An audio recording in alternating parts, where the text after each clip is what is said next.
Finding herself once more preparing to leave her home, Emily waits out the darkness of the dawn before setting back out into her newly cleared neighborhood.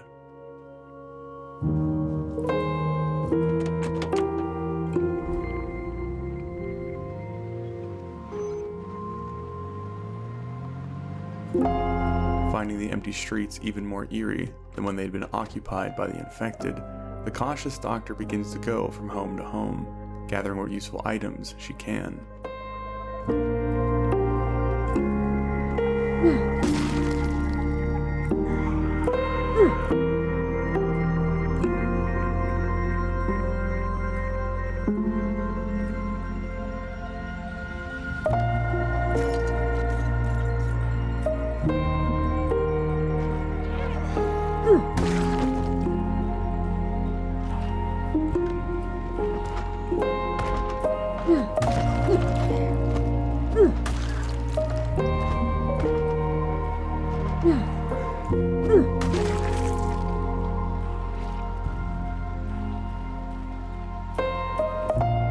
Moving with a confidence that now came readily to the tested survivor, Emily still finds herself ultimately discouraged as she finds the back alleys and adjacent streets still teeming with undead.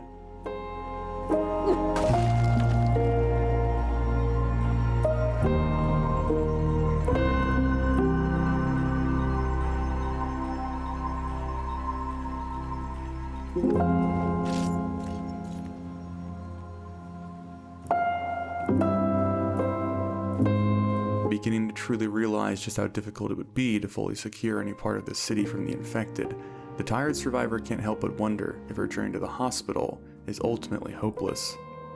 She wasn't going to turn back, but she couldn't deny the reality that her neighborhood was far less populated than the area around her destination. If she couldn't even keep her home safe, how could she ever dream to clear the hospital enough to find answers? Suppressing her worries and fears, Emily spends one final night in her bed, fully determined that tomorrow will see her to the goal that had thus eluded her.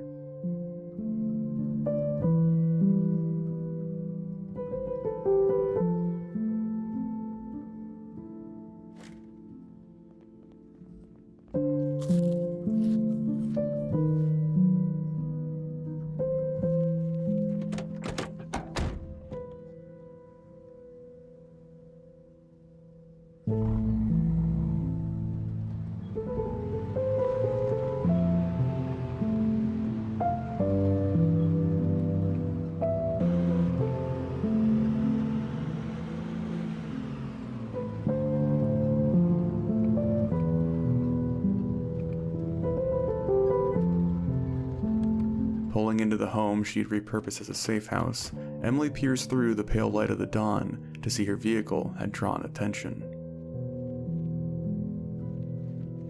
Knowing her day would be utterly defined by violence, she doesn't hesitate to thrust her spear home, cleaving through the dead, one rotten face at a time.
Covered in blood, but having reached the ambulance she had fought so hard for, Emily returns back to her car to gather the materials for a fire, a stubborn flame of hope lingering in her eyes.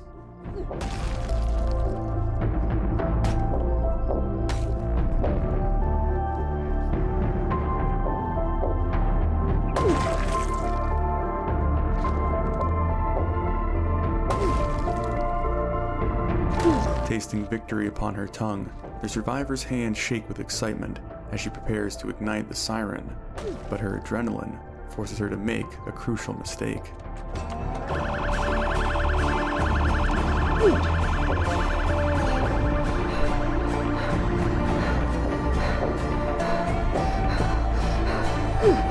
Looking back up the street after clearing the dead that had followed her, Emily's heart sinks as she realized that she had forgotten to light the fire. Oh, fuck, you idiot! Shit. Fuck! Damn it! Damn it! Come on! Fuck! Discovering her lighter was out of fuel, and now pursued by a horde of infected, the furious survivor dives through the nearby homes before pushing herself desperately back to her supplies.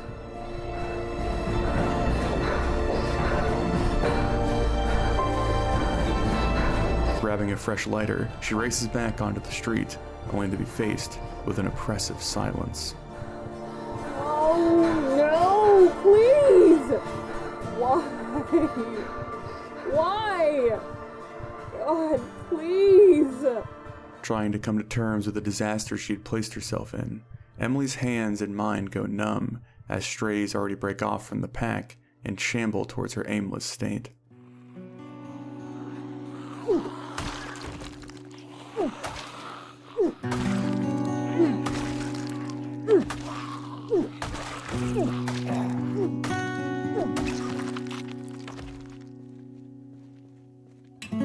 Knowing it was too late in the day and that she was too spent to keep fighting, the distressed doctor marches back towards her temporary home, mulling over what tomorrow would bring. Her experience told her that the undead wouldn't remain around the silent ambulance for long, so if she was to spend the night here, she would need to reinforce her modest shelter.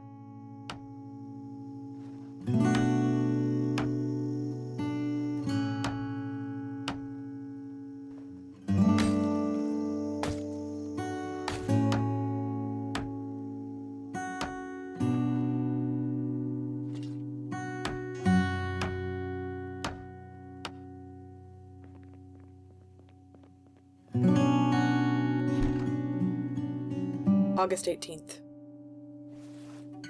One of these days, my mistakes will catch up with me. Thankfully, or sadly, depending on your perspective, today wasn't that day. It is painfully ironic just how much time and energy I put into testing, just to shoot myself in the foot at the first opportunity. To clarify, I didn't actually shoot myself in the foot, but I did the next best thing. After fighting my way to the ambulance, I did all the necessary preparations. I set up the fire, made sure it had ample fuel, double-checked that my escape route was clear, and fucking forgot to light the goddamn fire. By the time I had realized, the damage had already been done. I did frantically try to ignite the fire anyway with a Molotov, because I'm smart and I'm prepared. But that plan went out the freaking window when I realized that my lighter was out of fuel. So now, the street is absolutely swarmed. I'm barricaded in a nearby home, and tomorrow promises to be even bloodier than today. Stupid. Thankful that the dead had allowed her some sleep, Emily still rises with a restless energy as she knows what her day will hold.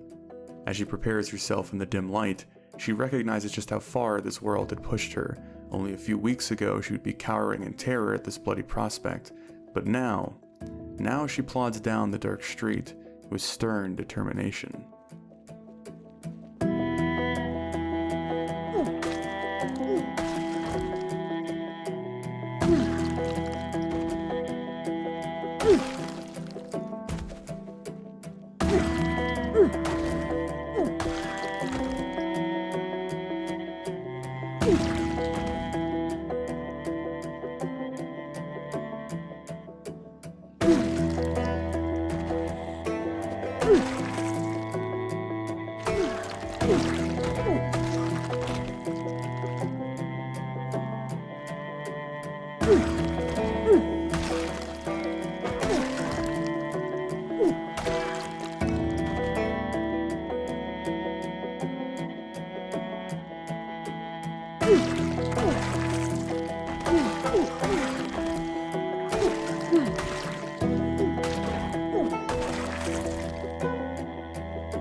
Pushed dangerously close to her limits, Emily finally climbs back inside the ambulance, flicking the sirens back on with a weak sigh of relief.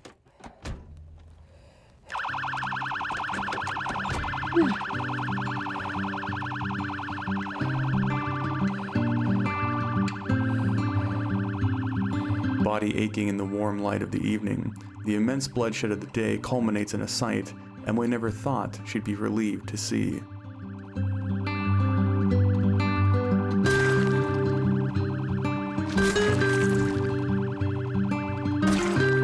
Like the mindless drones they were, the infected shambled from the buildings and crawled down the street, all of them adding to the growing inferno that would ultimately cleanse them from this world.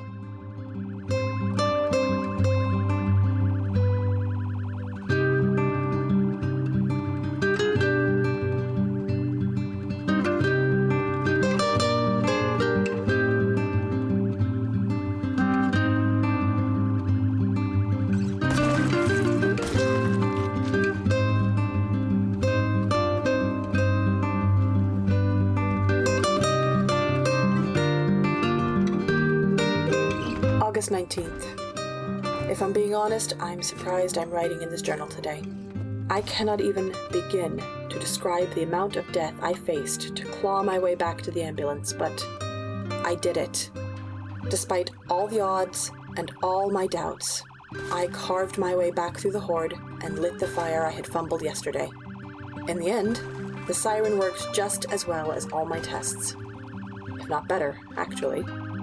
I couldn't begin to count the amount of infected that shambled into the inferno, but it was far more than I could have dealt with by hand. Well, perhaps I'm learning that my hands are far more effective at killing than I ever could have imagined. Anyway, I've cleared the way to the gas station just outside the hospital, and in the failing light of evening, I could just begin to glimpse the true amount of work I have in front of me. I don't know exactly what has happened here, but the infected are all over the hospital, and there is no sign that some miracle is waiting for me inside. It will be a long and bloody fight just to get to the door, and an even bloodier affair to properly clear the entire building. I'm already asking myself if it's worth it, which isn't a great sign, but there really is nowhere else for me to go. No other place I might find answers, or a reason to keep going. I know that I'll push past these doubts because I've been through them already, but I just keep hoping that there's some sort of end in sight. If this is all there is, I don't know how much longer I can keep fighting. Anyway, tomorrow will be a big day. I need my rest. Wish me luck. Emily.